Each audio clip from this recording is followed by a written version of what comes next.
Hello, everyone. Thank you for joining us for our first artist studio tour, generously sponsored by Dewey and JJ Watt McCormick. We welcome your questions today and will try to address as many as possible during this tour. Please submit questions using the Q&A feature and not the chat.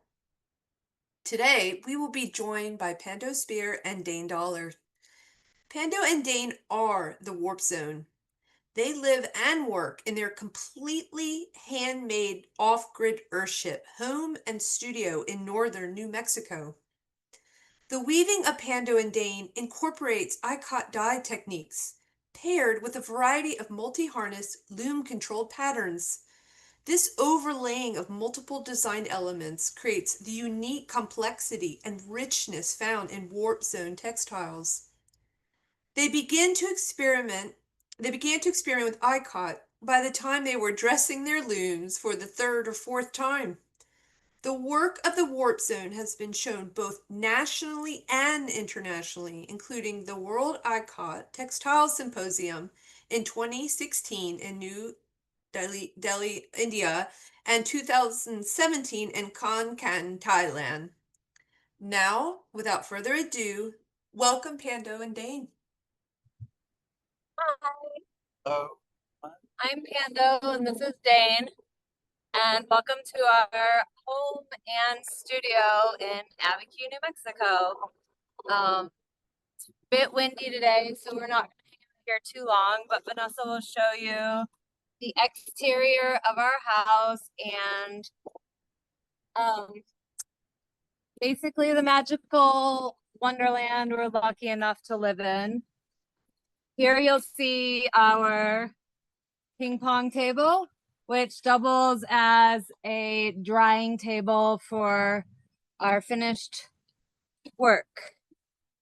These are two new weavings that Pando did, and so they got a little wash and laying out before we take them to any of the art market kind of shows we do. And yeah, welcome. We will now go inside the house and show you guys around our home and studio. I've decorated the house with some cement sculpture cats. Some people call it the cat house. I don't. I could. So we started building this place about 15 years ago, and maybe 5 years ago we more or less finished the house part and then started on the studio. Yeah. Which is still, it's functional, but it needs a little bit of finish work here and there. This first room in our house is the unfinished. Both the ends of our house is now sandwiched by the unfinished room.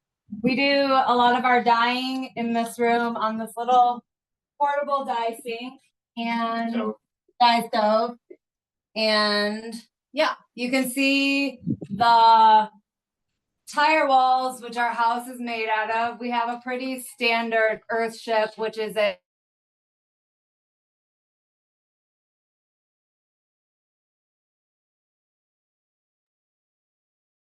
See, we're having a little technical difficulty.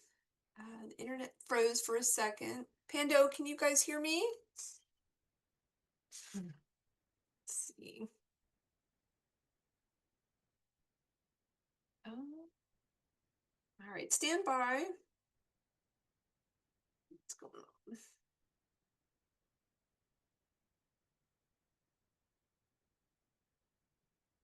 If they're turning their video back on and off. Can you guys hear us? Great, we can hear you now.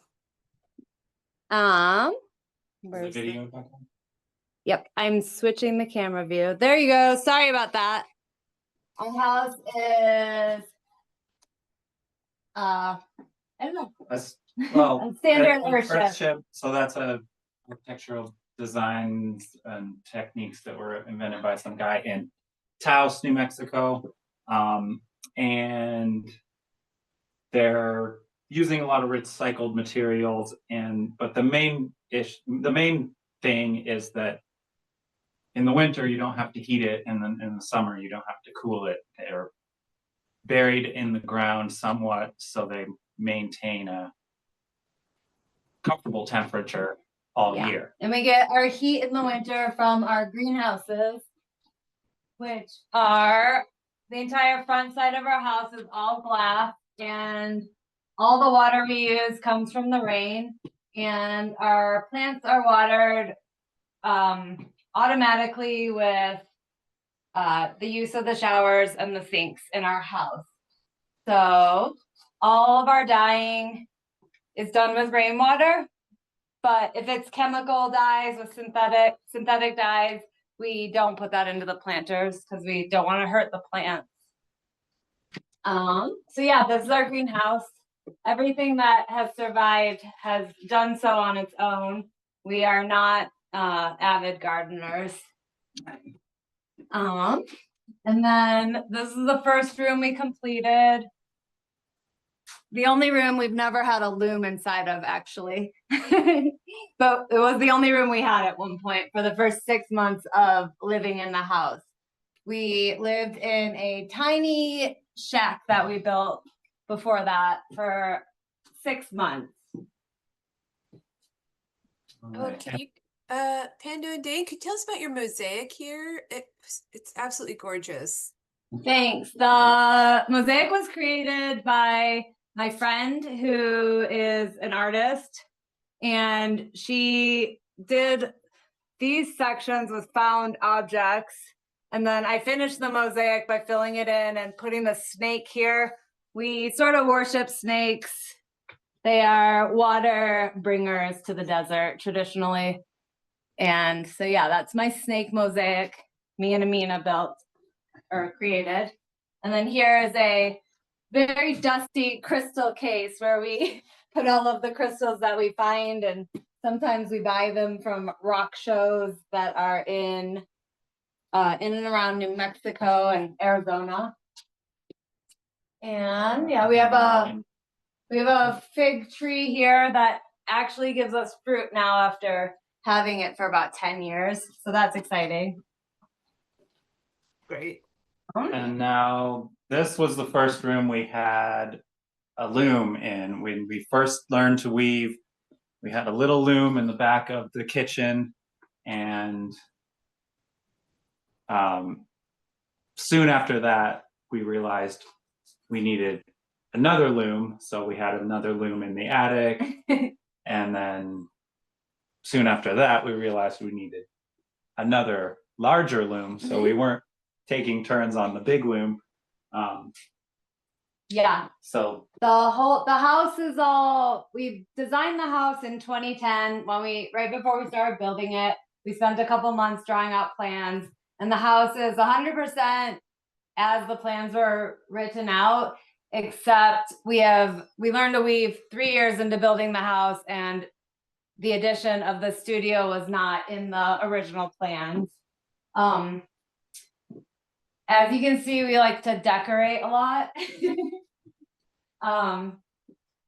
In the kitchen, we have some weavings that Dain and I did, as well as weavings that some of our friends did, and just other textiles we've collected from around the world. So there's a twill, little wall hanging that I did, and then this big one is a shadow weave double ikat piece that Pando did, and then a double weave wall hanging as well. And Dain wove the upholstery for this couch in the living room. In the kitchen. And right now our house is really clean, but there's usually weaving stuff scattered all around. Now this is the living room, which we sometimes do designing in, but a lot of what happens here is Dain DJs. I sometimes lay out fabric right here and sit and do some sewing. That happens quite often in here. So in this room, there's this big double weave textile that we bought. It's an antique. We're not sure from when, but Pando liked the design and replicated it and did this double weave upholstery fabric to match. So that's kind of a fun, I don't know, fun weaver touch. You know? An important part of our, oh yeah, Dain did the speaker covers. That's actually I did the that second weaving he's first done. class that we took to learn how to weave. We learned how to weave at the Espanola Valley Fiber Arts Center in about 20 miles south of us. And that was about 13 years ago or so, 12 or 13 years ago. Yeah. And we just Vanessa got hooked, super hooked ever since then. Both of us were in the Here's same another class weaving. and just really couldn't stop after that. Yeah, these are most of our textile and weaving books, and we source them for color inspiration and weaving ideas. And then we also have a lot of pattern books that we use. We usually make our own patterns, but a lot of times we start with something that already exists and change it to some degree. And yeah, so that's where our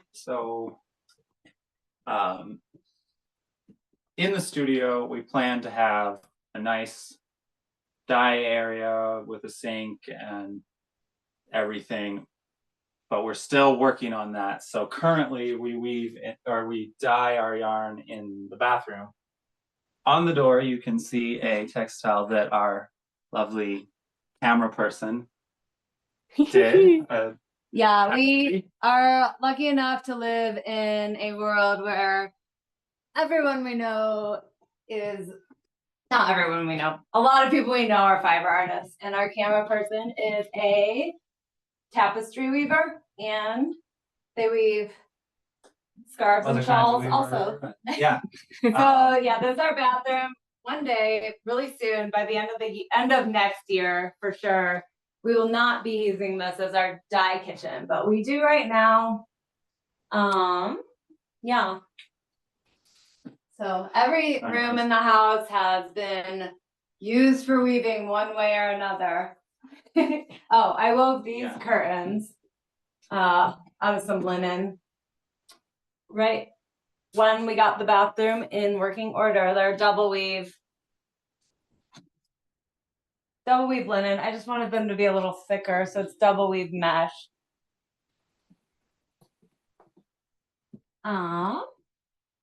Yeah, so we're almost there to the studio. The studio's on the furthest end of our house. This is our drying rack where we dry our warps and our weft, and sometimes our scarves when they're almost finished. So after we weave everything, we block it on the table outside usually, or hang it here, and then we iron it, tag it, and then usually bring it to an art show or sell it on our website. Yeah. And this is Dain's, this was our weaving studio for many, many years. And about 8 months ago, we put our looms in the real studio. And so now it's Dain's bedroom / the music studio, his music studio. On the bed is a blanket that I wove some years ago. The wool Ikat blanket, and I actually wove it like the warp goes this way, and it was double weave, so it was the full width of my loom times 2, and then when it came off the loom, unfolded. And all the greens in it are naturally dyed. These are synthetic, but everything else is natural dyes. And I play music sometimes. I have a lot of synthesizers and sequencers and make some electronic music sometimes. So this is the second greenhouse. So all the water that we use in our bathroom and kitchen, the gray water, goes to the plants in that side of on that side of the house, and then circles under the floor in plumbing and goes gravity fed into this planter. And then over here on the far end of the planter is a very, very deep well, and that water ends up being our flush water for the toilet. So all the water in the house gets used about 5 times before it goes outside to another black water planter where it waters plants. It's not like a well that taps into groundwater. It's just like a lower part where all the gray water collects, and then we'll flush the toilet using that. Yeah. So we have, looks like we have, there's 2 questions. I have a question. You do a lot of decorative art, like a lot of work that's functional, like blankets and window coverings and you No. know, text pillow. Do you sell decor items as well, or what? We have over the years, and we love to, and we will, I'm sure, again in the future. But mostly what we sell is scarves and shawls. They're fun to weave and the easiest for us to sell. So selling a blanket's hard because it's like 5 times the size of a scarf usually. So Sure. Yeah, being expensive. And it's just kind of not the area of weaving that we've focused on and developed a lot over the years. So it's kind of like we're really good at these fine yarns and scarves and Yeah. things, and then doing a blanket, it's like, well, I think this will work. Yeah. And it's always an experiment. We're amateur blanket, curtain, upholstery, and rug people, but we have woven it all. And we will more. I just got some rug yarn, so it's bound to happen sometime. And a lot of it comes down to we end up having lots and lots of these fine cotton and silk yarns. And once in a while, we'll seek out blanket yarn or something. It's just, if it really comes our way, then we'll do it. Sure. Let's see. Sarah Byer has a question. She states, "You've done an astonishing amount of work. How did you have time to weave and build at the same time?" Well, curious enough, we don't. And also, that's why our house isn't quite finished. And that's why we never feel like we have enough weaving. But it's all we did for the house building was just at least 90% of all of our energy when we started it 15 years ago. And we for about 5 years. Yeah. Most of our time was spent working on the building, and a little bit here and there we would weave, but at that point it was a hobby and it was just for fun. Yeah. And then a few years into weaving, we started selling stuff and then trying to ramp it up. And the progress on the house really slowed to, I wouldn't say quite a crawl, but pretty close for a while. Yeah, and sure. then like the whole structure of the house, we finished in 5 years, and then all the extra little finishing stuff, which you would think maybe wouldn't take quite as long, but it took just as long because we were weaving a lot. The pandemic really got us busy building, which was, I hate to say it, but kind of great. We were able to be at home and finishing the house for a couple years, and between 2019 and 2021, or 2020 and 2022, somewhere like that, somewhere around there, we really cranked it out. The house got finished in those years. And so the not socializing with anyone aspect was pretty helpful for us.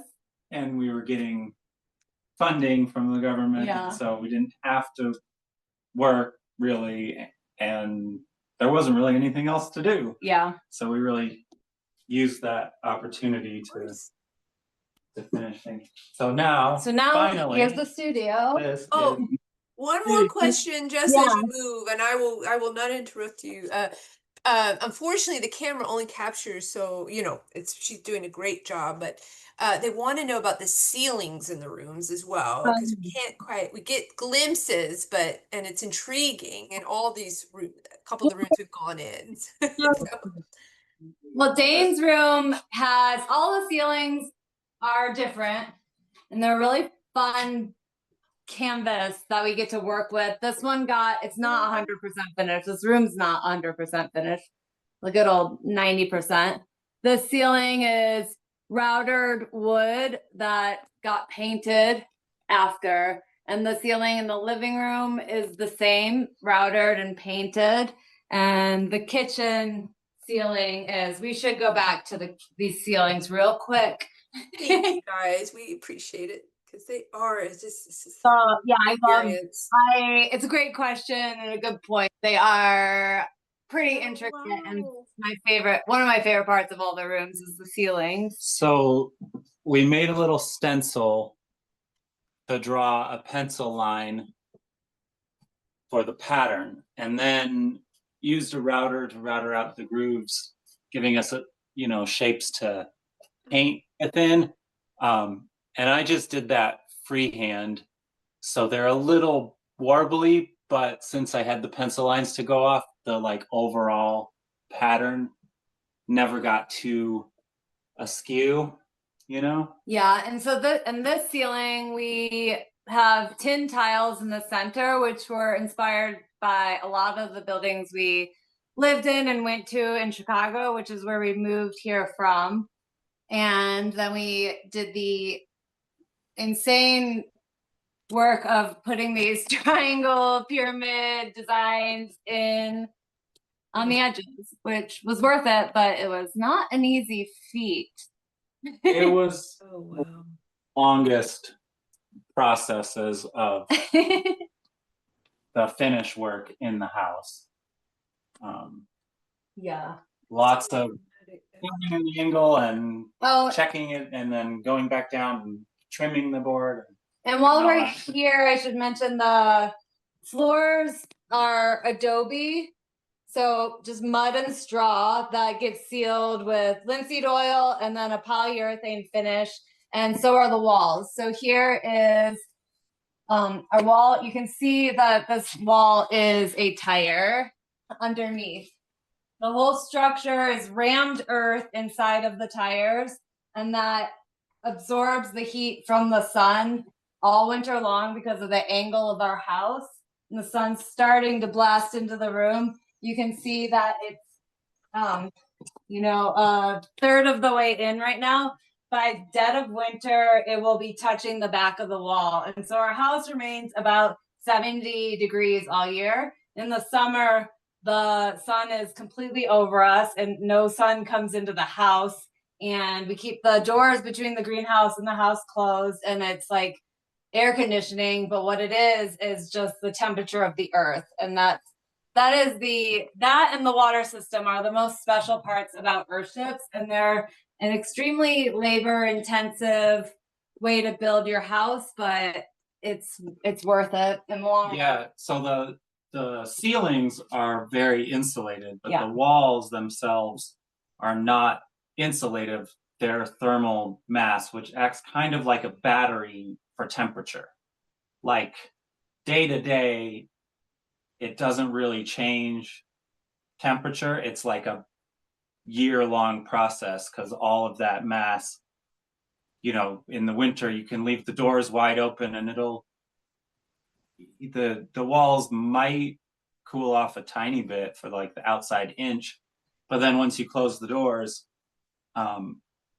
that 28 inches or whatever thickness of dirt is still holding its initial temperature, and it just kind of equalizes again.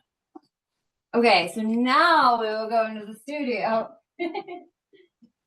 So as you guys walk, just the thought involved and the knowledge of all of this. Someone asked, They love this. They love this studio tour. How does your house design and storage take into account preventing moss or beetles or other critters from getting into your supplies and progress weaving and finished works? Like how, because you've put in so much thought. I can only imagine you probably thought about this.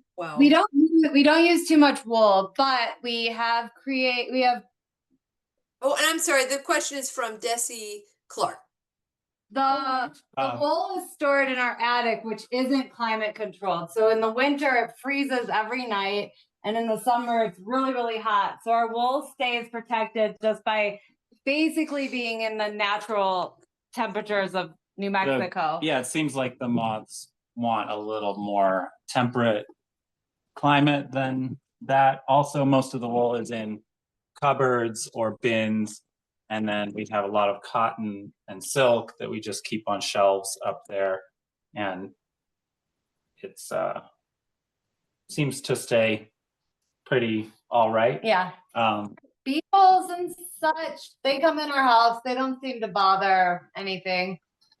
I mean, to some extent, they come in the house like an average house. I don't really think there's any difference with that. Yeah, I mean, we do live out rurally, so yeah, there's little critters, but nothing too vicious. So this is the final room. It's like 75, 80% finished. Once we got the floor in here, we moved right in, and then we've been building the room around the fact that we started using this space for weaving, and it's been pretty amazing going from the back of the kitchen to a giant studio. So Dain and I both weave on multi-harness floor looms. They're both 48 inches wide. Mine has 16 harnesses, but I tend to use 10 or less because of the weight of the Maycomer harnesses just hurts my knees if I'm lifting more than 5 at a time, it seems. Oh, could we get a close-up of the work on the loom? Oh, wonderful. Dain, you read my mind. This is a new twill design that I started weaving yesterday. It will be done by this weekend for studio tour. We put 15 to 17 yard long warps on our looms and do about 5 or 6 pieces every run, so that the bulk of the labor with threading and slaying and dyeing is all done in one shot. And then we have runs of 5 or 6 for the projects that we do. And this is 8 harness 12? Yeah, 8 harness 12. And who is that a picture of on the left there next to you? Oh, this is a dear friend of mine from high school. They made the cut to be posted on the loom. Wonderful. Amazing. Okay. Well, we looked at Pando's loom. We can look at my loom. This is so this was built by a wood shop in Albuquerque that was making looms for a while, and we've seen a few of them around at the Fiber Arts Center and such. But I don't think this place is currently still making looms. So this is a shawl or something that I'm making that I just got. It's a turned overshot pattern. So go back here. So like this looks like an overshot, but instead of in the weft, it's got 2 layers essentially. There's a lighter layer and then this black. So it's double density in the middle. And there's 4 harnesses for the background plain weave and then 4 for the overshot, turned overshot pattern. And then I can weave with 1 shuttle and 4 petals and get this pattern to come through. And this is 90 ends per inch. We weave the really middle fine is 90, and then this plain weave section is 36. We weave with really fine yarn, and Dain sometimes goes crazy doing stuff like 90 ends per inch. He's like, I can't believe this is winding on so slow. I'm like, yeah, it's 90 ends per inch. So, Yeah. so it's steady. So. Once it's on the loom, then it's okay, great. I'm rolling. And this is silk and cotton, right? Yeah, it's the pattern black is the silk, and the rest is all cotton. What was I gonna say? What is your all's website so I can put it in the chat, just so we, if that's Weaving.com. And let's see, our work boards here. An awesome aspect of the studio is our south view is awesome. Our whole house is south facing, and so when you're winding your warps, you get blasted by the sun, but also you get this beautiful view of the mesa we live in front of. And here is where we do our sewing and our designing we design our warps on our computers a lot. Yeah, you can see here. So I have what is it? Fiberworks is a program. This is a shadow weave pattern that I made a while ago. So you can see the threading up at the top and the treadling along the side. And then it gives you a visual representation of this. So that helps us come up with these complicated patterns and kind of get a visual representation. Make sure there's not some thread that's floating for too long. Yeah, we've been building out the studio. It's not finished, you can see. And one thing we're doing is putting in tons of cupboards and storage space. And we're already at the point where we have empty cupboards. So that's great. They'll get filled eventually. There's more weaving supplies up in the attic around that will eventually get moved in here once we get it a little further along. This tire wall is going to be plastered as soon as our shows for this season are over, which is basically after the holiday season. We're finishing this out and we're just plastering it white.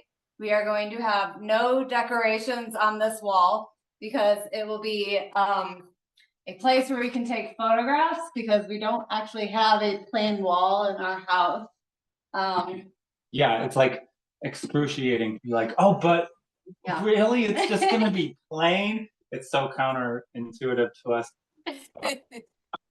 that we really need a neutral backdrop quite often. And so we usually go out into the countryside and find something like that, but it'll be convenient to have something right in the studio as well. Will you paint it a certain color? I was thinking it would just be the Adobe brown. Yeah, probably. Which is a nice neutral backdrop. But we might paint it a lighter color. We'll kind of see how it, you know. Maybe we'll change it up. We'll get bored. Yeah, who knows? I see cans are stuck along the top. Is there the function?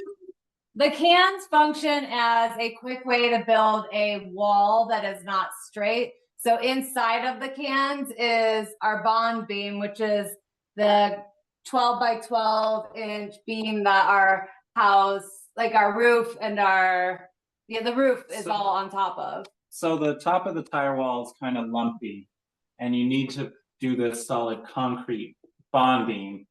And usually, like at the top of standard walls, if they need to do that, like an Adobe brick wall, they would build a wood form.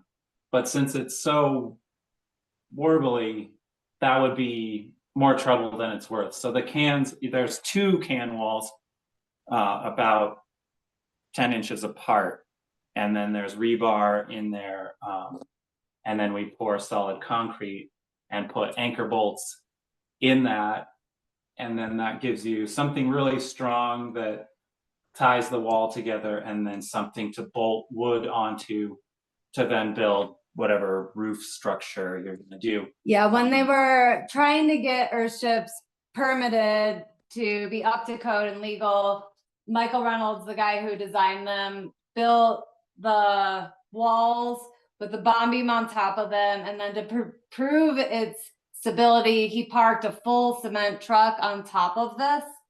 So that's how strong they are. Yeah, he built like 2 walls Incredible.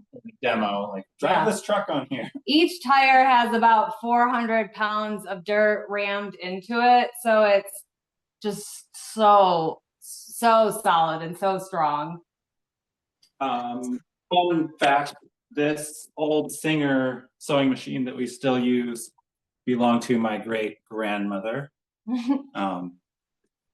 And it's still going pretty strong. Yeah. It's a good machine. We put some scarves out here on this table, but this is Oh, our prized work table, which we put onto wheels. At It's moved some all point around. recently. It's really great function or it functions well in any part of our studio, and it gets moved around every day. And so yeah, here's some of our weavings. This is a double weave scarf that Dain did that is linen and cotton and silk, and it's really meshy. And this is it folded in half, so you can see how meshy it is. I'm so glad you're highlighting these works I was going to ask, so thank And then- you. This is one that I finished real recently. So one side is more plain, has the space dyed gold and pink, and then the other side I did a tapestried inlay kind of Oh, wow. what do you call it? Inlaid In like tapestry. brocade Yeah. sort of thing in this pattern with some bigger yarn. Now, before you two became textile artists, did you have any other kind of art education or art background? Yeah, we both went to college for art. Dain studied fine arts and I studied graphic design. And I worked in the graphic design world for a couple years before we moved here. And then I taught a little bit, high schoolers a little bit. And then 3 years after we had moved here, we learned how to weave. And then it all kind of came together. We're like, oh, this is how we can make art. It was like enjoyable, and what you can do with weaving just feels never ending. So we can't really get bored with it. Yeah, Here's some I more. feel like all of our lives we've been creating art or altering clothes or doing embroidery or, you know, all kinds of just creative things. And then once we learned to weave, then it kind of became a focus and something we really dove And so- into even deeper than I would say almost any other Yeah, for art sure. that we tried to do. This over the one, years. this scarf is a woven shibori piece that Dain did. He creates the woven shibori, which is a warp woven shibori. And so the piece has the shibori threads woven into it. Yeah, so it's like there's this cotton and silk plain weave background, and then every 1/4 inch or so, there's a strong nylon thread that they weave in and out in a pattern, going over and under, and then when it comes off the loom, you can pull those threads and scrunch the whole thing up. So this whole scarf, it's about 2 yards long, was all scrunched up, these little tiny folds to about that long, and then dyed, and then so on the tops of these folds is where you get this sort of modeled thing, and that's based off of techniques that I learned from a book by Catherine Ellis, who pioneered this Oh, woven yes, we know Catherine Ellis. technique. And there's a small section that covers warp woven shibori, but most of the book is weft woven shibori, and I prefer the warp method, and I've been really just experimenting with that a lot.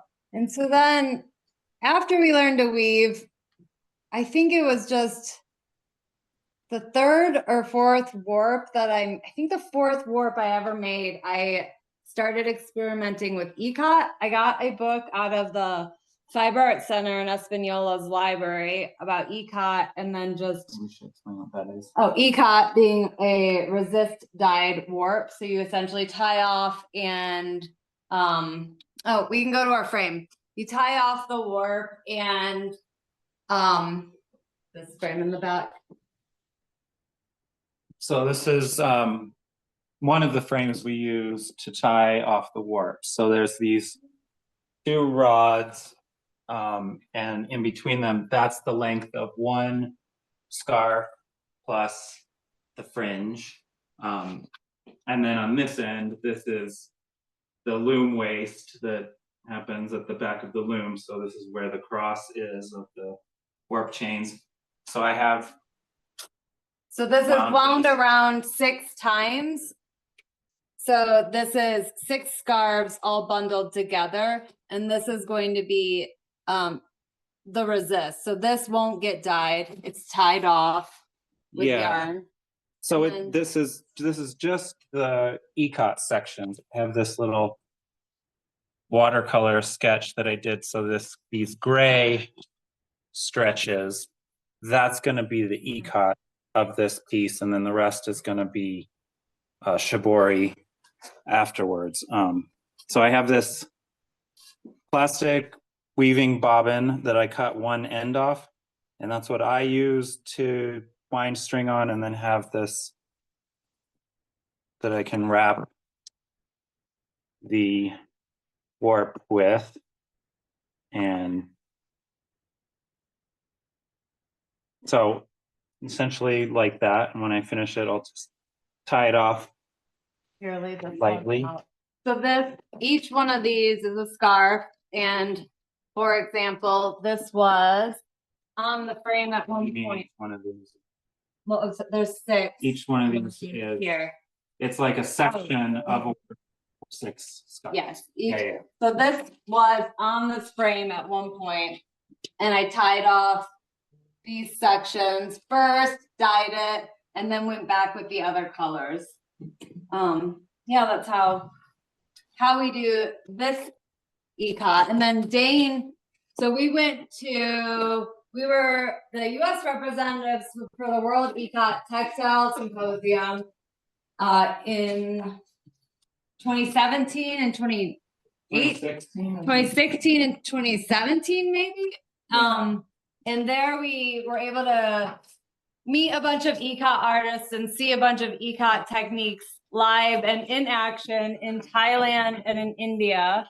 And then Dain got inspired to make a similar ikat frame to what Thai ikat weavers use, except his frame is for warp ikat, which is what we do mostly. In Thailand, they do what he's going to show you, but they do it with the weft. So this frame is what he created to do warp ikat pieces. It's an old upright tapestry loom that came into the Fiber Arts Center, and I think it was either missing some pieces or we tried to sell it there for years and nobody wanted it. So I repurposed the wood and made it a little bit wider, and then built this frame. So these pegs come out, and then you can slide it and take it all apart after you wind the warp on there, and then you can dye the warp, put it back on the frame, kind of stretch it out and put the frame back together with, and then do another round of dyeing. So when I'm winding it's like, if you're familiar with sectional warping, it's kind of like that, where you have either a bunch of cones or this spool rack with, I usually do like 12 to 15 end sections.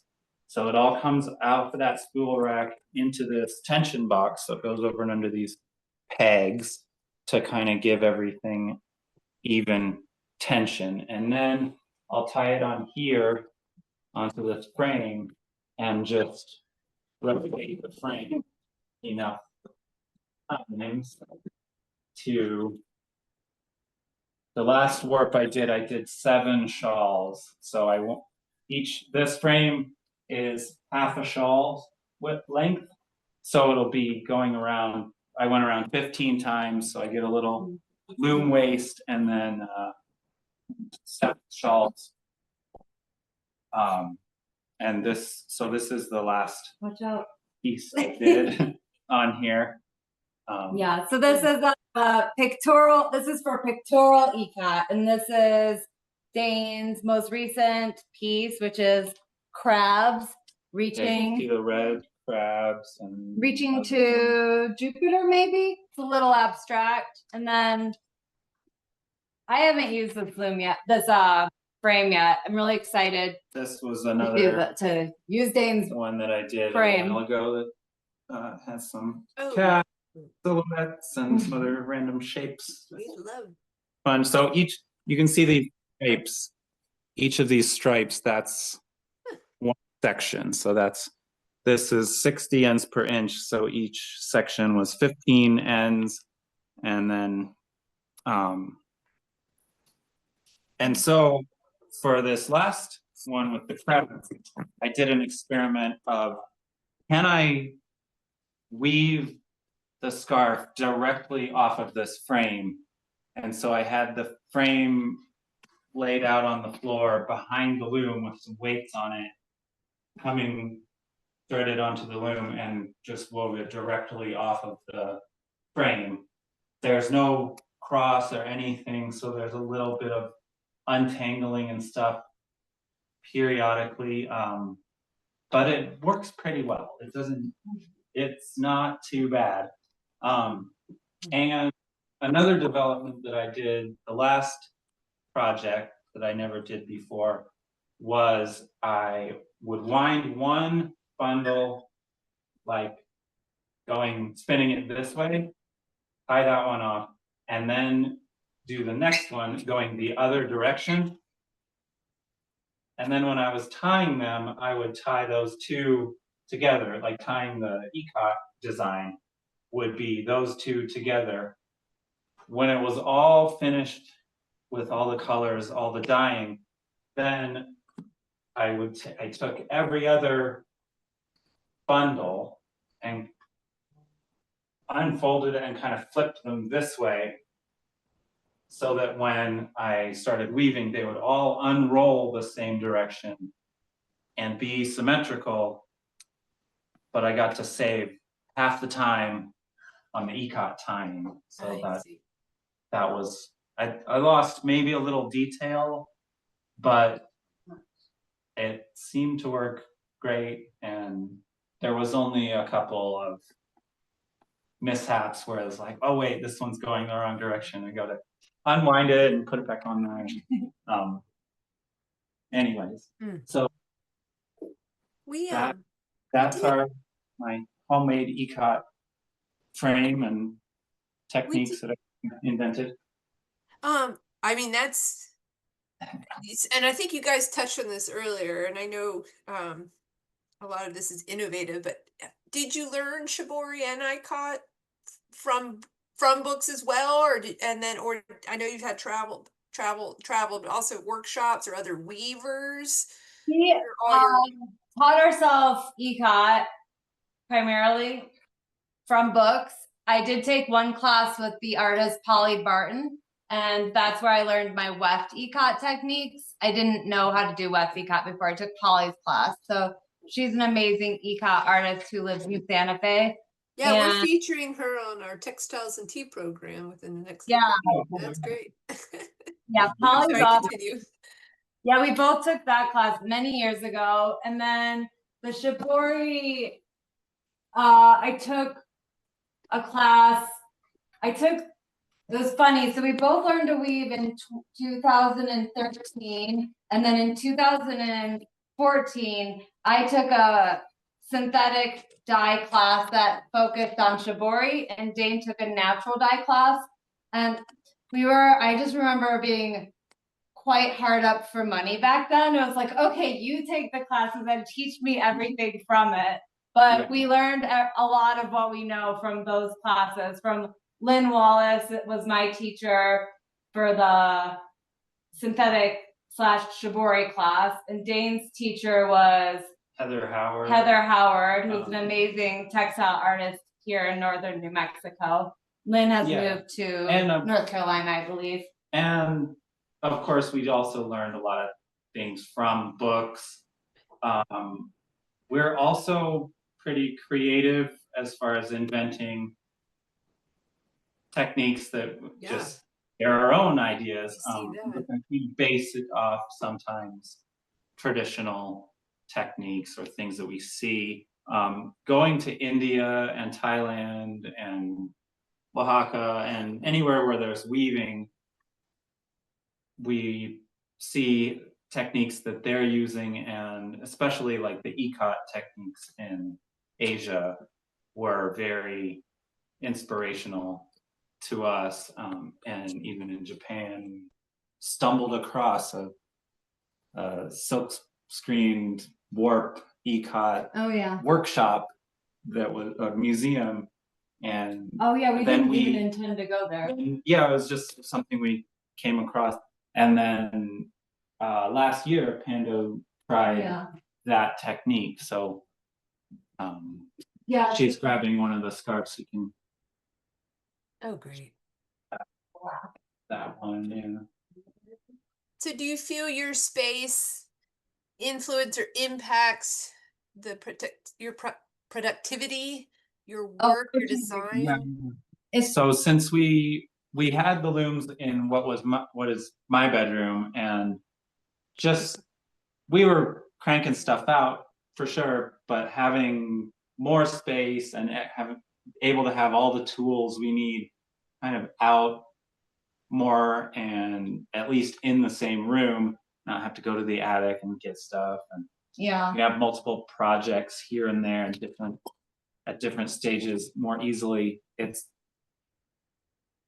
definitely made it a more efficient, more comfortable, easier to multitask. And maybe I'm in a honeymoon phase with the studio, but it's my favorite room in the house. I love it. I love how there's extra space. I'm really excited for this like empty wall we're gonna build.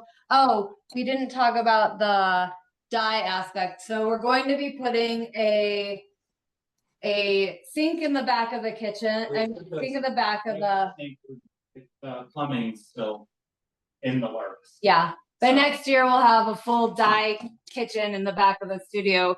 And then the weaving will be almost all moved out of the house and into the studio. And further down the road, we are going to be building a dye kitchen outside too. So that sink in the mudroom, the entryway of our house, will be moved, the stove in the entryway will be moved to outside of this studio. We'll have a dye kitchen with a sink and a stove and some storage. We have currently we have all of our dye supplies stored in these cupboards. We have our natural dye stuff mostly here. Some is still up in storage in the attic. And synthetic dyes, we use Procyon dyes sometimes, and then we use fat dyes and acid dyes. Has some fumes, so we use that in the mudroom with the door and the window open. But in the future, that will be in the outside dye kitchen behind the studio. So we do some indigo dyeing as well, which is really messy. When we're doing that, we just move the stove outside and do all the dyeing outside. We started silk screening a few years ago. So we work with the Fiber Art Center in Espanola. Dain is on the board and I'm the education coordinator. And sometime during the pandemic, like 2021-ish, they set up a silk screen lab at the center. And so we've been using that a lot. And this was a warp that I silk screened. So we could. The warp was. So yeah, this is like based on what we saw them doing in Japan at really need the- to go to the table. the workshop there. So the work was put onto the loom, threaded plain weave, and then I wove it about every 6 inches, one pick, and then took it off the loom and laid it out all 13 yards onto tables, and then printed it 3 times, the black, the pink, and the blue, with a fiber reactive dye that we made into silkscreen with a thickener. Yeah, it's like Procyon dye that then we use some sort of alginate to make thick enough so it's like a dye paste Yeah. instead of silkscreen ink. And so then I rolled it all back up onto the loom while unweaving it. And then wove it plain weave after that. So wove it, unwove it, and then wove it for real. And it was a really fun project, and I am really excited to do another one. We love experiments like that. It's like, oh, we saw this, or we just have an idea. Let's try it. Sometimes they don't work out, but quite often they do, and then that's kind of a thrilling aspect of weaving, is like trying something new, some new experiment, and will it work? And then if it works, it's, you know, just exciting and thrilling. It's like, oh, cool, something new that we now, you know, have further ideas and develop and combine with other things. Does anyone have any questions? Utterly and complete innovation. Do you have a question from Joan Sheldon? Well, first, I wanted to just read some of the chat comments because I just they're just so blown by this space and this work you guys are doing. And let's see, Sarah Byer says just beautiful ikat. Let's see, Desi Clark, I think was on here for Michael Reynolds, but thanks for details on your wall construction, Earthship concepts. Sarah Byer again, your work is both meticulous and intuitive, so beautiful. And Erica Houston, one of our wonderful staff members, says such great detail. Christina Zook, that is so cool. My mind is blown. And then Laura Schellinger, sorry if I pronounce it incorrectly, but love the view from the window. Great at explaining how they do things. And then Desi Clark again, so grateful for sharing your art. Our last question is the house solar powered? Actually, we have one more question. Just these 2 last questions. We are gonna have to wrap it up. Is the house solar powered, and are you documenting your ideas and inventions? So yes, the house is completely off the grid. All the water comes from rainwater. We don't have a well, and it's solar powered, and for gas we bring in propane. So yeah, we're not tied to any grid, and we got our real power going not that quickly. We had a tiny 2 or 3 years. tiny solar system and a cooler with food in it for years, and then we got our real solar power a few years in. I think it was 3 years. It could have been. It was the longest 2 years of our life without a refrigerator, but we got one, and it's been at great. that stage of our life, you know, it was a significant investment to get the solar power, and panels and everything was a little more expensive than it is now. Yeah, but we knew that we didn't want to skimp out, so rather than buy a sort of small setup and expand it later, we just waited went till we all out could and get got the real system. a significant system. We so that also we can didn't have our roof built use. yet. We didn't have the resting place for our solar panels. So we waited until we had the full structure, well, half the structure, and put the roof on it. And then, so yes, it's solar powered. Yeah. Well, So and we document our work, and we should document it better, but you can check out our Instagram, and we have some of our process pictures, like the Ikat. There's a really good post Dain did with the process of that last crabs piece. And we try and remember to take pictures of some of the projects in process. Like, yeah, here's winding the warp, here's dyeing it, here's putting it on the loom, here's the Ikat, here it is finished, that kind of thing. We don't do that with every project, but especially if it's something new, like your silk screen warp one. Yeah, has there's a good Instagram post. The Instagram is it's warp zone, but there's 2 E's, so it's like warp zone E, warp zone spelled with 2 E's.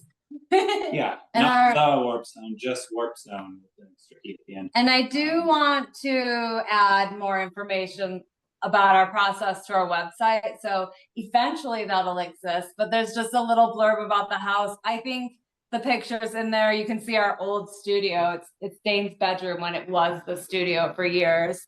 So that's a little bit of information. And our scarves, we sell them on the website. We mostly do sales like art shows and pop-ups and the studio tours. Northern New Mexico has really great studio tours. So in a week, we will be part of the Abiquiu studio tour for, I think, like the 6th year. We were a little too far down dirt road off in the desert for people to actually come here. So we'll be set up in the center of Abiquiu at a group show. So, yeah. Oh, great. And we have some gold stars there's a museum gift shop and some other boutiques around. Yeah. Well, we added the Instagram page and your website in the chat, so awesome. Additional information add there so people can reach you in all these different capacities. This was excellent. I'm thank you both for allowing us to experience your incredible, innovative, artistic studio. Thank you so much for having us. We really appreciate it. It's been really fun, and it has been a little bit of a push to get some stuff done in the studio. We appreciate all the effort, Pando and Dain. Thank you. And also a huge thank you to Dewey and JJ Watt McCormick for generously sponsoring Pando and Dain's studio tour. And again, as a reminder, this session is recorded and will be available for 90 days. If you have any questions for Pando and Dain, we encourage you to connect with them and all of our Spinning and Weaving Week speakers through the attendee list in the event portal. And don't forget to check out the exhibitors tab to find information and links about what our exhibitors have to offer. Happy Spinning and Weaving Week!